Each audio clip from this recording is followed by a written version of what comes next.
All right, in this video walkthrough, we're going to take a little look at what I call the server side.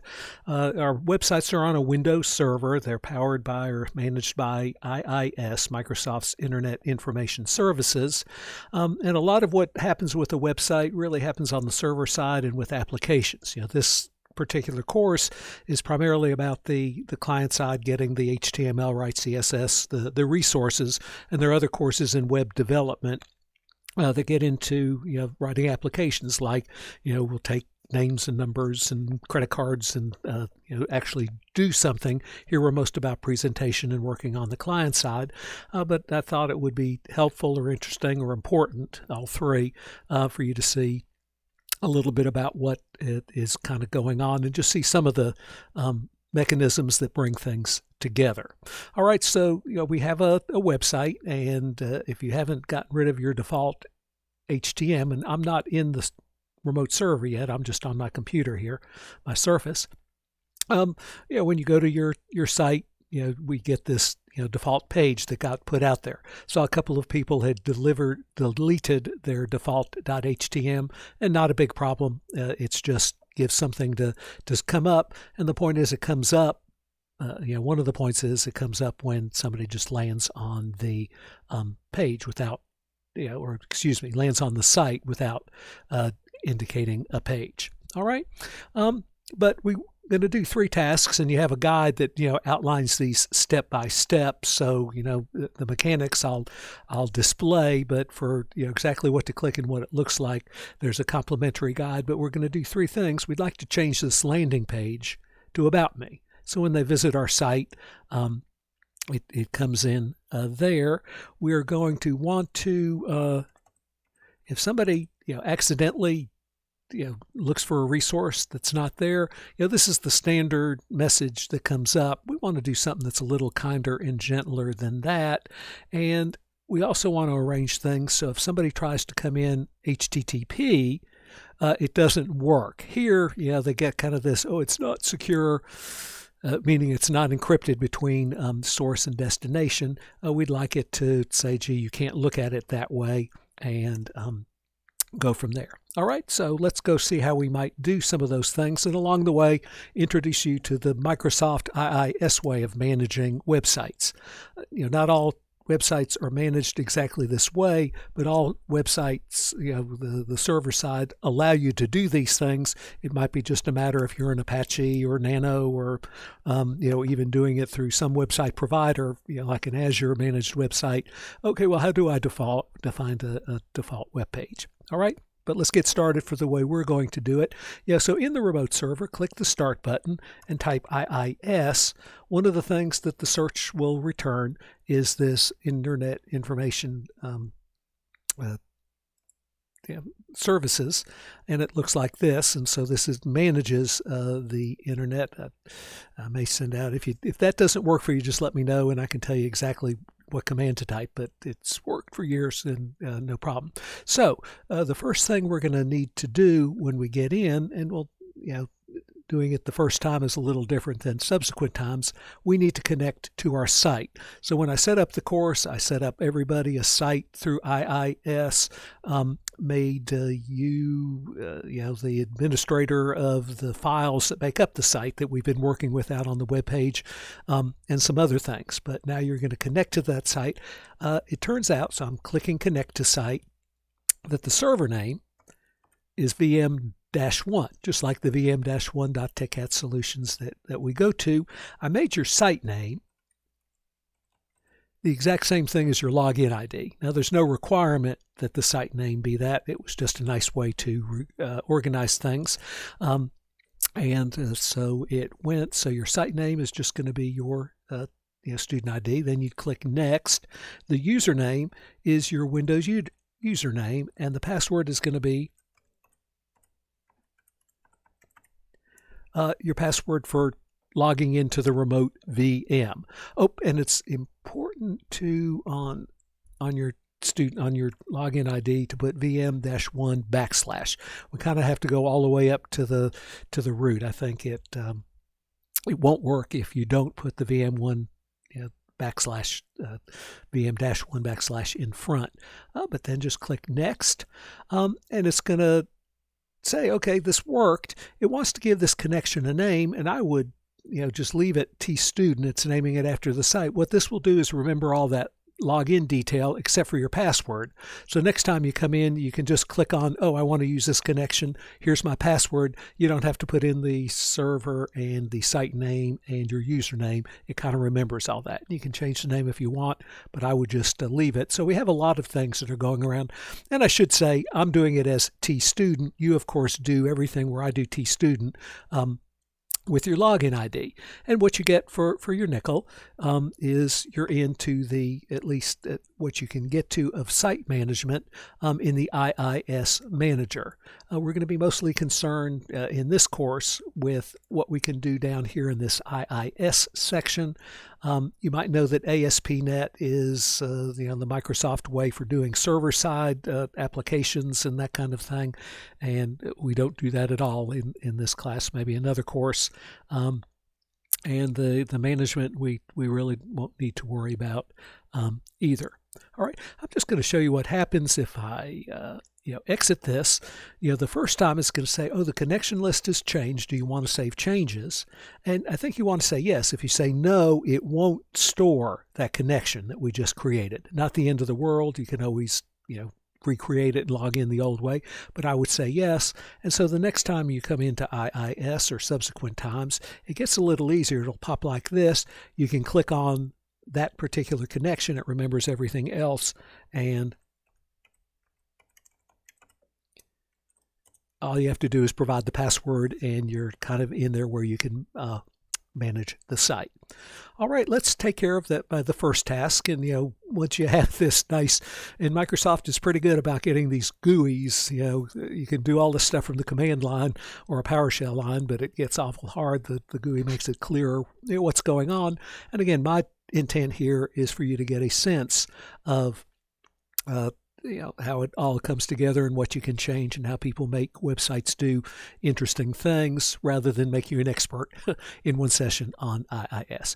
But anyway, in the IIS section, we want to change, do the default document. Let me get out here and just remind you of what you should already know, that you have a website. My website materials are in this folder, for T-Student. Yours are in the folder under Sites for your login. Oh, by the way, that is, there's somewhere in here where we can see that, browse, or there should be, that particular folder underlies this website. I should have practiced that first, but I won't. Oh, by the way, if you ever want to say I'm kind of lost and I want to get back to that main menu, click here. There is a way, I know in my main IIS where I'm the server manager, that I can see, oh, this particular site is connected to that particular folder. But it is. When somebody knocks on the door at tstudent.techcatsolutions, then it does go to that a particular folder. But we're talking about changing the default document. So one of the prerequisites, and I was getting there, for this is we're going to change it to aboutme.htm that's in the root of our folder. So you need to have that, and you probably do. So pretty easy when you get going. You double click on the feature. And what this list is the list of files that when somebody lands on our site, we're at the site level here, you can do it folder by folder. So we have Synopsys 2 as a folder, and if I wanted a different default document for Synopsys, I could do it there, but we're working on the site level. And so it was default document. And what this does is say when somebody knocks on the door to the site and doesn't give me a particular resource, well, I'm going to look for a default HTM, and it happened to find it, and I'll deliver that. If I don't find that, I'm going to look for this. If I don't find that, I'm going to look for this. If I don't find that, I'll look for this. And it'll run down the list, and if it can't find any of these, then it'll throw a 404 error, with that just a resource not found. And you've seen them enough in your day.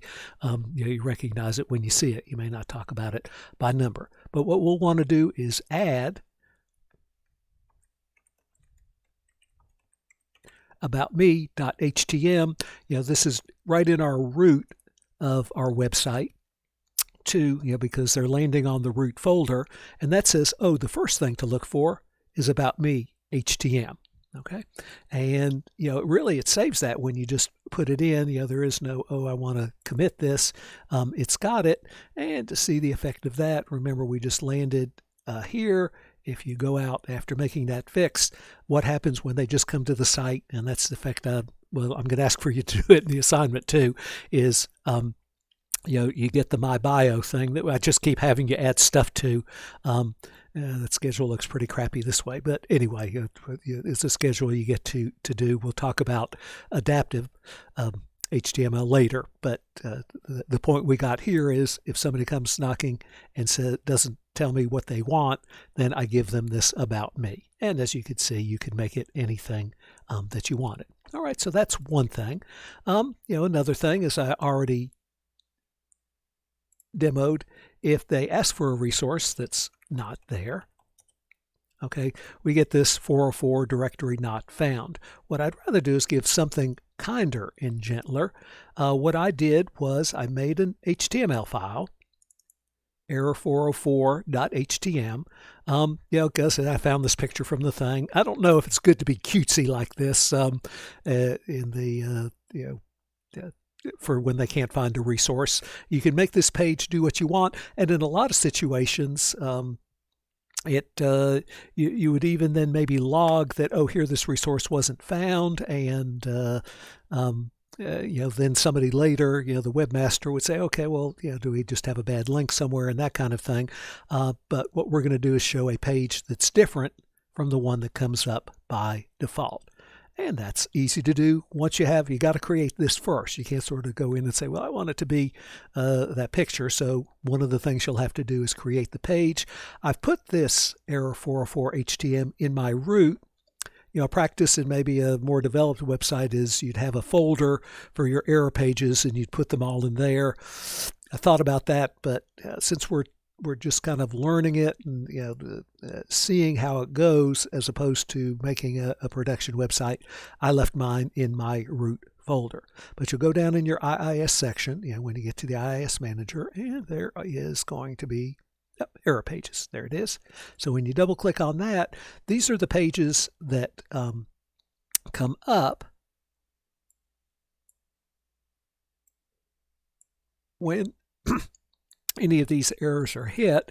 And you can see a lot of them are in system. Actually, I was playing with it and I couldn't get it to go back to the default, but these are just files that are out there up in the system somewhere. And those are those generic files that you've seen before, and nothing too magic. On the C drive, this is just how IIS works. On the C drive, IIS puts down a folder called inetpub, and there's this folder called custom error, and then there's the English US. And so these are the HTML files for those, standard, I've seen them 1,000 times, 404 errors. But what we're going to want to do is click on the 404, the error that we're working with, click Edit, change it from, it will start off insert content from a static file, but what we're going to do is want it to execute an URL on the site, and in this case you're going to have to start, it needs to start from the root. So you put / that means go to the root of your website, and mine happened to be called error404.htm. You either have to remember or look or copy and paste. There is not the notion here of can I drop and point to it or anything. But that's okay. And do I have to click apply? I think that one takes as it goes too. Sometimes you have to click apply or something, so I always come back, and so there's that. And so now to see the effect, I always like to test these things. Oh, I get a little sound too. I just heard that, or maybe that was something else. I thought maybe Chrome. I don't use Chrome that much. Chrome's nice. It lets you see your whole entire URL. Edge hides that, and I don't think there's a good way to see it. And I hate kind of having extensions hidden, parts of URLs hidden. It just, I need to know it. Doesn't take that much space, but I guess it can be confusing. All right. So Now we get either a kinder, gentler something, but we've changed the page that happens, that comes up when somebody tries to get a resource that we don't have. All right, and a third task that I'm going to do just to get started. We might come back and do a couple of deeper things later in the term, just because the web development in terms of HTML and server handling, they kind of go hand in hand. And if you're going to get into the work of developing websites or even designing, it helps to just see some of these tricks, so you know to ask for it as a client, to maybe suggest it as as the developer, designer, or architect, or how to do it if you dive deep and go on there. So the third thing we're going to want to do is make it so they can't see resources with HTTP. Right now, what you get as a default is not secure, and even if they tried the root here, I'm gonna have to refresh this. Sometimes if you're getting the old thing, refresh it. So there's this not secure. I kind of don't like the industry decision to do this. That would make somebody looking at this page think that something bad might happen, right? It's going to install malware from this page or something. What it really means was the page information was not encrypted between the server and the client. And on a banking site or your grade site or something like that, you definitely want it encrypted so somebody sniffing packets can't see what the information is, or you're doing a login and putting in credentials. In this case, I'm just giving out information, and there's nothing insecure about the page, but it says not secure anyway. And I guess it's not a bad thing, but it's I don't know what I'd suggest otherwise either. But not secure, might send up a warning that doesn't really apply. And it's pretty easy to get that in the IIS section. You'll go to SSL sections and settings, SSL settings. SSL is short for a secure sockets layer. That idea, you can, if you're a website owner, like I am, and it extends to your websites, I can buy a certificate and say, have that certificate